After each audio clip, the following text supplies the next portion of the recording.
Hello, എല്ലാവർക്കും നമസ്കാരം. ഇനി ഞാൻ പറയാൻ പോകുന്നത് ഡോക്ടർ ബി.ആർ. അംബേദ്കറിനെ കുറിച്ചിട്ടാണ്. ഇന്ത്യൻ ഭരണഘടനയുടെ ശില്പിയും രാജ്യത്തെ അടിസ്ഥാന വർഗത്തിൻ്റെ വിമോചകനുമായ ഡോക്ടർ ബാബാ സാഹിബ് അംബേദ്കറുടെ ജന്മദിനമാണ് ഏപ്രിൽ 14. വിവേചനം ഇല്ലാതാക്കാനാണ് അദ്ദേഹം ജീവിതം സമർപ്പിച്ചത്. ഈ വർഷമാണ് അദ്ദേഹത്തിൻ്റെ 134-ാം ജന്മദിനം ആഘോഷിക്കുന്നത്.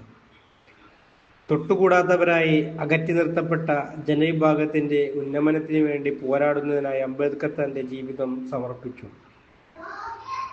അദ്ദേഹത്തിന്റെ ജന്മദിനം സമത്വ ദിനം എന്നാണ് അറിയപ്പെടുന്നത്. നിയമത്തിന്റെ ദൃഷ്ടിയിൽ എല്ലാ പൗരന്മാർക്കും തുല്യതയും നീതിയും വേണമെന്ന മുദ്രാവാക്യമായിരുന്നു അദ്ദേഹത്തിന്റെ ജീവിതം.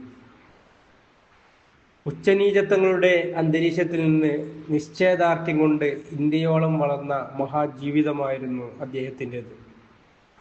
വിദ്യാഭ്യാസത്തിന്റെ മഹത്വം സ്വജീവിതം കൊണ്ട് അടയാളപ്പെടുത്തിയ മറ്റൊരു വ്യക്തിയെ കണ്ടെത്തുക ബുദ്ധിമുട്ടാണ്.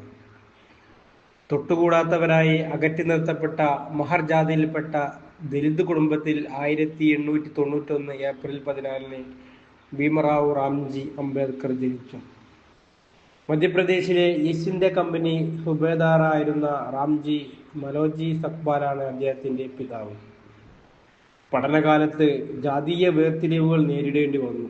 ക്ലാസ് മുറിയിൽ ഉയർന്ന ജാതിക്കാർക്കൊപ്പം ഇരിക്കാൻ അദ്ദേഹത്തെ അനുവദിച്ചിരുന്നില്ല. പൊതു ടാപ്പിലെ കുടിവെള്ളം പോലും നിഷേധിക്കപ്പെടുന്ന ഒരു സാഹചര്യമുണ്ടായി. 5-ാം വയസ്സിൽ അദ്ദേഹത്തിന്റെ അമ്മ മരിക്കുകയുണ്ടായി.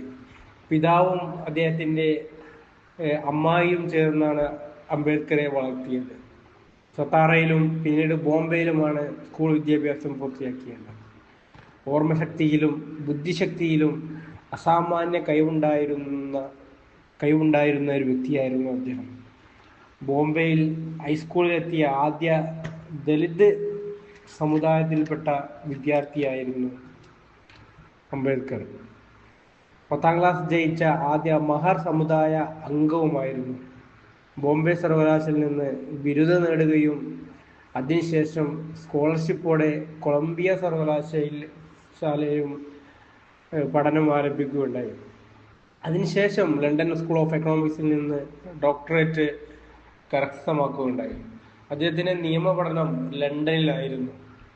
പഠനശേഷം നാട്ടിൽ തിരിച്ചെത്തിയ അംബേദ്കർ 1917 ബറോഡയിൽ പബ്ലിക് സർവീസ് വിഭാഗത്തിൽ പ്രവർത്തിച്ചെങ്കിലും ജാതി വിവേചനം നേരിടുകയുണ്ടായി.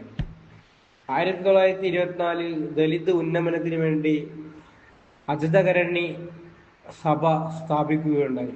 ലണ്ടനിൽ നടന്ന വട്ടമേശ സമ്മേളനത്തിൽ പങ്കെടുക്കുകയുണ്ടായി. 1932 പൂന ഉടമ്പടി ചർച്ചയിൽ മഹാത്മാഗാന്ധിക്കൊപ്പം പങ്കെടുക്കുകയുണ്ടായി. 1936 ബോംബെയിൽ സ്വതന്ത്ര രാഷ്ട്രീയ പാർട്ടി രൂപീകരിക്കുകയും 15 സീറ്റുകൾ അദ്ദേഹത്തിന്റെ പാർട്ടി കരസ്ഥമാക്കുകയും ചെയ്തു. ജാതി സമ്പ്രദായത്തിനെതിരായ പ്രതിഷേധത്തിന്റെ ഭാഗമായി മനുസ്മൃതി കത്തിച്ച് തന്റെ പ്രതിഷേധം രേഖപ്പെടുത്തുകയുണ്ടായി. ഇതുപോലെ ദലിതുകൾക്കെതിരായിട്ട് പോരാടിയ ഒരു വ്യക്തിയെ നമുക്ക് കണ്ടെത്തുക പ്രയാസമായിരിക്കും. Thank U.